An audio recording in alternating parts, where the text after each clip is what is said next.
A Secretaria de Promoção para as Mulheres e a Assembleia Legislativa da Bahia estão prestes a lançar o primeiro volume da coleção Respeita as Mina, como parte das comemorações do Março Mulher, mês especialmente dedicado à luta pela equidade de gênero, às causas feministas, com a celebração agora, dia 8 de março, do Dia Internacional da Mulher. Ao longo do mês, a Secretaria de Promoção para as Mulheres vai realizar uma série de ações buscando despertar a atenção da sociedade para a importância de garantir os direitos das mulheres nas mais diversas esferas. E a gente fala mais sobre o assunto.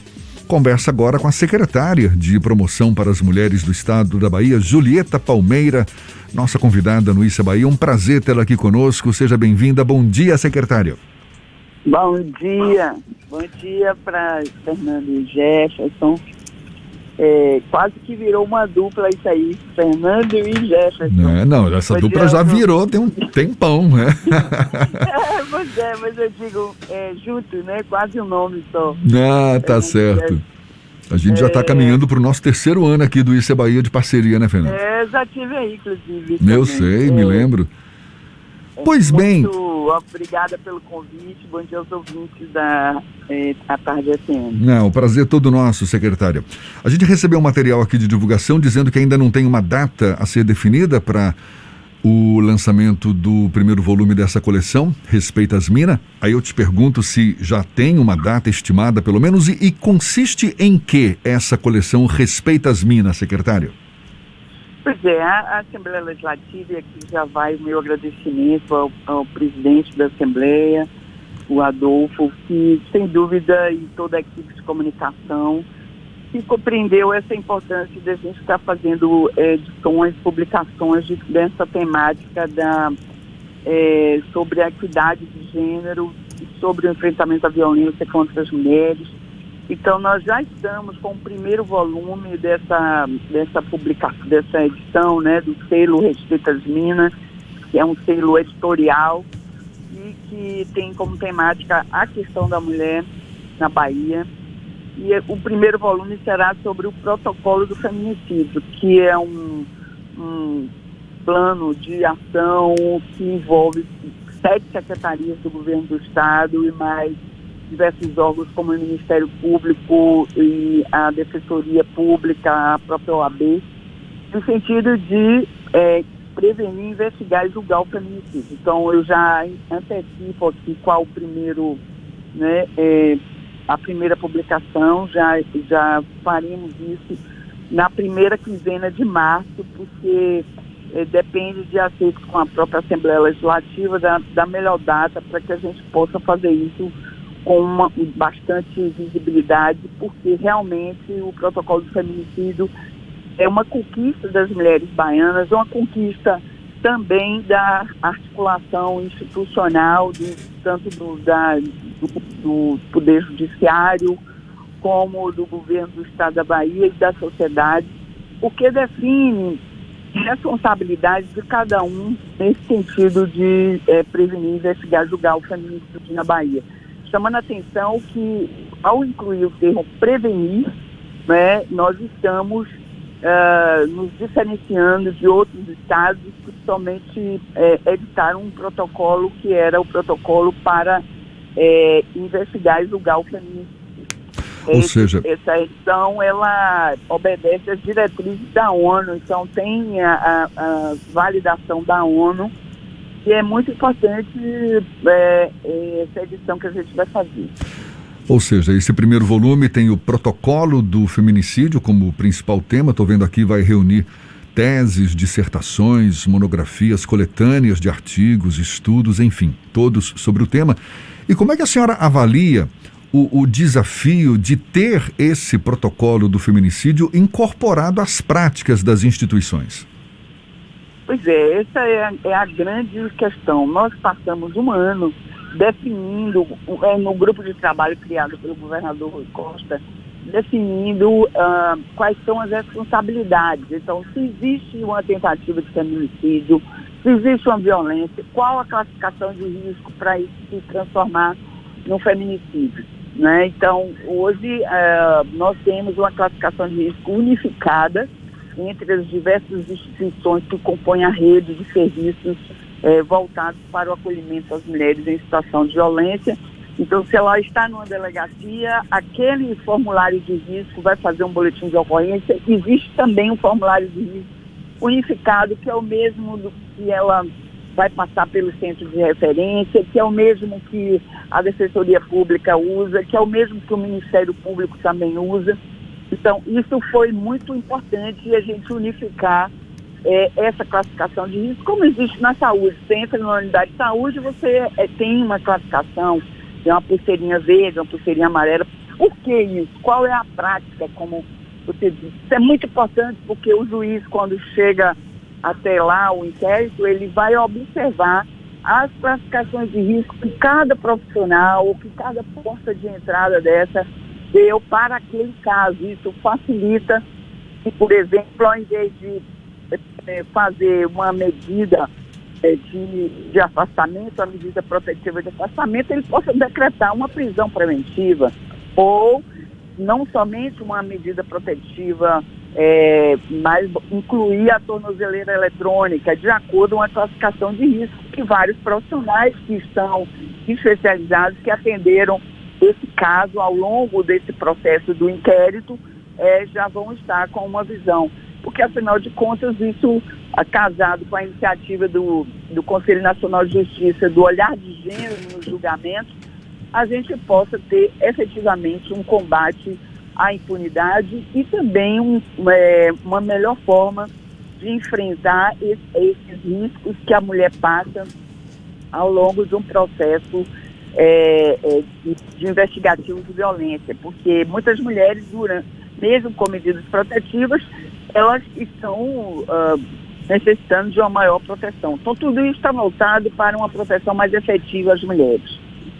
Secretária, o lançamento do primeiro volume está programado agora para março, mas existe a expectativa de outros volumes dessa coleção? E o que é que pode vir a aparecer nesses documentos históricos que vão ser editados junto com a Assembleia Legislativa?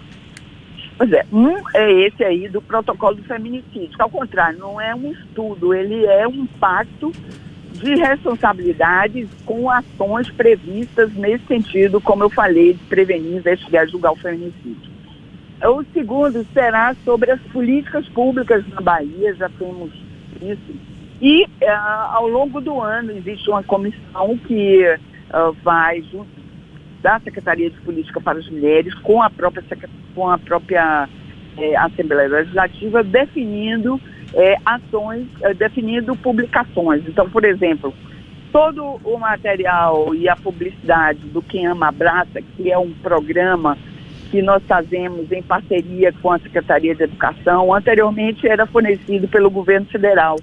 Agora nós conseguimos que a própria Assembleia Legislativa fizesse a edição desse material, que é um programa maravilhoso, que discute nas escolas estaduais, com os educadores e com os estudantes, a violência de gênero, a violência contra as mulheres.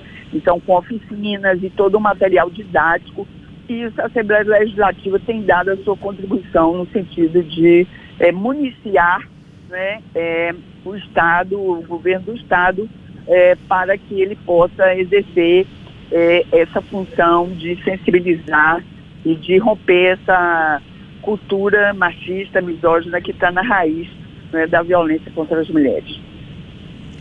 Uma outra questão que me chamou a atenção no material aqui é que o Respeita as Minas, ele passou a ser incorporado pela SPM e quase tudo tem alguma referência a esse projeto. Tem o Compre das Minas, o Zap Respeita as Minas. É uma proposta que já está plenamente estabelecida como uma espécie de política pública na Secretaria de Política para as Mulheres, secretária? Sim. O Respeito às Minas começou em 2017, logo que eu assumi a Secretaria de Política para as Mulheres. Depois, enquanto campanha contra o assédio durante o Carnaval, tomou um contorno nacional, a partir, inclusive, de alguns times de futebol, como foi o caso do Bahia, do próprio Atlético Mineiro, do Corinthians. e artistas também adotaram essa campanha que surgiu aqui na Bahia. E hoje o Respeito às Minas é um símbolo da Secretaria de Estado de Política para as Mulheres e representa uma estratégia de gestão, um grande guarda-chuva de ações de políticas públicas, envolvendo não só ações transversais que cada secretaria possa fazer, mas ações transversais integradas. Então é muito fácil eu falar, não, cada um faz seu recorte, dá a sua contribuição. Mas para que essas políticas sejam efetivas realmente, é preciso que elas sejam integradas, que a gente possa monitorar e integrar todas essas ações que o governo do Estado da Bahia faz em relação ao enfrentamento à violência contra as mulheres e a autonomia econômica e social das mulheres. Então, o que a Secretaria tem esses dois eixos, voltados para o enfrentamento à violência e também para a autonomia econômica e social das mulheres, que tem tudo a ver também com o enfrentamento à violência, uma vez que uma mulher que depende financeiramente do marido, sem dúvida, tem maior dificuldade de romper essa espiral da violência, que começa às vezes com um tapinha e chega até um feminicídio tentado ou um feminicídio consumado.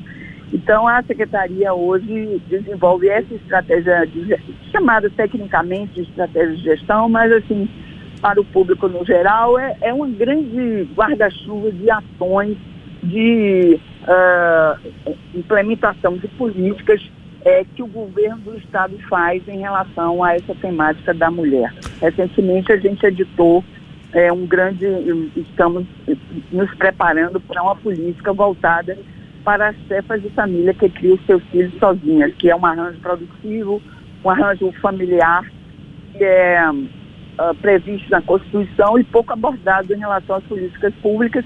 E aqui na Bahia nós temos 40% das chefas de família são chefas de família que criam seus filhos sozinhas. E pegando carona nessa preocupação com a realidade econômica das mulheres, secretária, a gente está conversando aqui com a secretária estadual de Promoção para as Mulheres, Julieta Palmeira. Como parte das comemorações do Março Mulher, esse mês em que vai celebrar o 8 de março, Dia Internacional da Mulher, está prevista também a entrega de equipamentos como casas de farinha móveis. É isso? Para a gente encerrar, secretário, fala um pouquinho sobre essas casas de farinha móveis. Chama a atenção mesmo. Esse equipamento foi um equipamento desenvolvido com algumas empresas, pela Secretaria de Política para as Mulheres. É um sucesso, na verdade. Foi o equipamento mais visitado na Senagro 2019. São casas de farinha móvel, portanto sustentáveis, porque elas não ficam poluindo o solo, né, num lugar só, e além de atender a diversas comunidades. Então, hoje, enquanto emendas parlamentares, são equipamentos próprios para serem operados por mulheres, para seus arranjos produtivos, para gerar renda nessas áreas de povoados, etc., e percorre vários povoados. Então, a Casa de Farinha Móvel é capaz de promover, de produzir 500 quilos, meia tonelada de farinha por dia. E basta, não é um sistema trifásico complicado de eletricidade.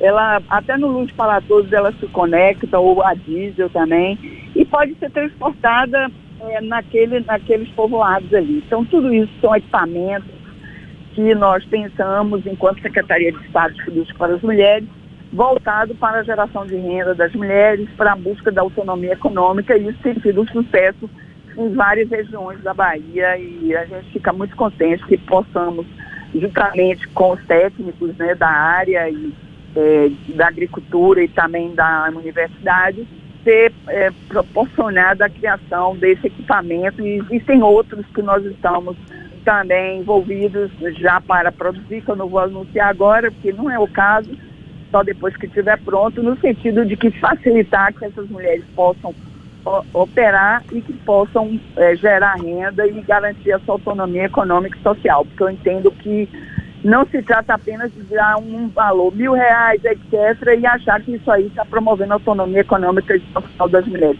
Isso aí não é autonomia econômica, isso aí é uma questão de subsistência imediata. Outra coisa é você ter iniciativas voltadas para que essa mulher possa ter uma geração de renda mais sistemática e que possa garantir a sua autonomia econômica e também social. Maravilha. Obrigada a vocês. Obrigada, Fernando e Jefferson Fernando. Eu brinquei aí no início com isso, mas claro que já é um nome só. Muito obrigada pela oportunidade de falar um pouco sobre o Março Mulher, que é um momento de visibilidade dessa luta nossa pela equidade de gênero, que homens e mulheres devem estar lado a lado, vivendo a vida mais plenamente. A gente que agradece, muito obrigado, secretária, pela atenção dada aos nossos ouvintes. Secretária Julieta Palmeira, que é da Promoção para as Mulheres do Estado da Bahia. É um prazer tê-la sempre aqui conosco. Seja sempre bem-vinda. Até uma próxima. Bom dia, então. Bom dia. Agora são 7h49 na Tarde FM.